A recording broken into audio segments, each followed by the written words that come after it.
How many people live in Iran, by the way? I don't know the population. At all? No, I don't know the population. You don't know the population of the country you seek to topple? How many people live in Iran? 92 million. Okay. Where does my support for Israel come from? Number one, because biblically we're commanded to support Israel. But number two... Well, hold on. The problem with Ted Cruz is he has a high verbal IQ. If you are a good talker, you convince yourself that you're a genius because you hear yourself talk and you're like, man, I'm smart. But there is a huge difference between the ability to explain something or fluency with English and wisdom. In short, he's saying Ted Cruz lacks wisdom. Wow. As much as this may sound funny, I'll tell you at the end why he's actually right about him. This is an interesting clip. They touched on important topics that most people need to be informed on. So before I jump in, I want you guys to watch this clip. Take a listen. How many people live in Iran, by the way? I don't know the population. At all? No, I don't know the population. You don't know the population of the country you seek to topple? How many people live in Iran? 92 million. Okay. Yeah, How could you not know that? I don't sit around memorizing population tables. Well, it's kind of relevant because you're calling for the overthrow of the government. Why is it relevant whether it's 90 million or 80 million or 100 million? Why is that relevant? Because if you don't know anything about the country... I didn't say I don't know anything about Okay, what's the ethnic mix of Iran? They are Persians and What predominantly Shia. Okay, this is cute. It's not even... You don't know anything about Iran. So okay, actually, I am not the Tucker Carlson expert on Iran. You're a senator who's calling for the overthrow of the government. You're the one who don't know anything about the country. No, you don't know anything about the country. You're the one who claims they're not trying to murder Donald Trump. You're the I'm one not saying that. Who can't figure out if it was a good idea to kill General Soleimani, and you said it was bad. You don't believe they're trying to murder Trump. Yes, I do. Because you're not calling for military strikes against them in retaliation. And if you really believe that... We're carrying out military strikes today. You said Israel was. Right, with our help.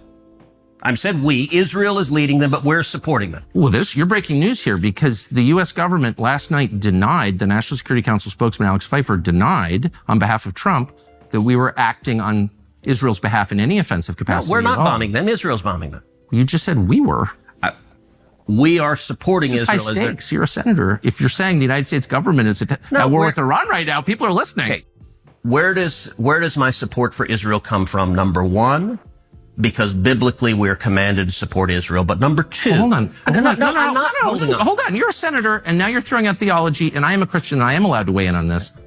We are commanded as Christians to support the government of Israel? We are commanded to support Israel. And what does that mean, Israel? We're told those who bless Israel will be blessed. But hold on, define Israel. This is important. Are you kidding? This is a majority Christian country. Define Israel? Do you not know what Israel is? That would be the country you've asked like 49 questions about. So that's what Genesis, that's what God is talking about. The nation of Israel, yes. So is that the current borders, the current leadership? He's talking about the political entity called Israel? He's talking about the nation of Israel. Yeah, nations exist, and he's discussing a nation. A nation was the people of Israel. Is the nation They're the descendants God's of Abraham. referring to in Genesis, is that the same as the country run by Benjamin Netanyahu right now? Yes. It is. And I'm really happy he said that because when you hear it, you realize how ridiculous it sounds. Even if you're not following the theology, if you don't identify as a Christian, you realize that you have a senator that is sitting across saying that his number one reason, he didn't say one of the reasons, he said my number one reason that I support Israel is because the Bible commands me to do so. And just so you know, the Bible does not command, and this is what Tucker Carlson is getting to in that clip, it absolutely does not command you to support the modern state of Israel. Like Genesis is pointing to the modern 1948 created state of Israel, and you must support it despite the fact that it is very much involved in what can only be described as demonic behavior since its creation. What Ted Cruz said in this clip exposes a very big problem that exists not only in politics but also in how people view faith and national loyalty. He said the reason he supports Israel is because the Bible commands it. And just like that, the conversation moves from politics and human rights to unquestioned religious obedience. But here's where many people miss the point. The state of Israel, the government of Israel, and the spiritual Israel mentioned in the Bible are not the same thing. This is where manipulation begins. Politicians love using religion as a shield because they know a lot of people won't question it. They simply hear God said or the Bible says, and they switch off their ability to think critically. Let's take Netanyahu for example. He's not a Christian. He doesn't even live by the Bible. But every time he wants American support, he quotes the Bible.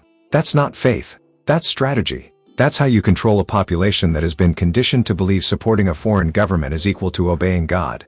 We have to separate spiritual truth from political reality. Supporting the government of Israel is not the same as supporting God. And if we're going to talk about the Bible, let's be honest. Which Bible would support the slaughter of innocent people? Which Bible stands with genocide? Which Bible blesses wickedness? Blind support is dangerous. It allows politicians and governments to commit evil under the cover of holy words. If you truly read the Bible and understand it in context, you'd know that God is just. God does not side with injustice, no matter who commits it. This is why Tucker was right when he said Ted Cruz lacks wisdom. It's not an insult. It's a reflection of how shallow and manipulated political positions can be. Too many leaders repeat what they've been told instead of understanding what they're defending. And the sad part is, millions follow them without ever asking why. We need to be informed. We need to think. We need to stop letting politicians use faith as a weapon to control us. Because at the end of the day, these people are not spiritual leaders. They're power brokers. And history has shown us that whenever faith is used to justify politics, innocent people always pay the price.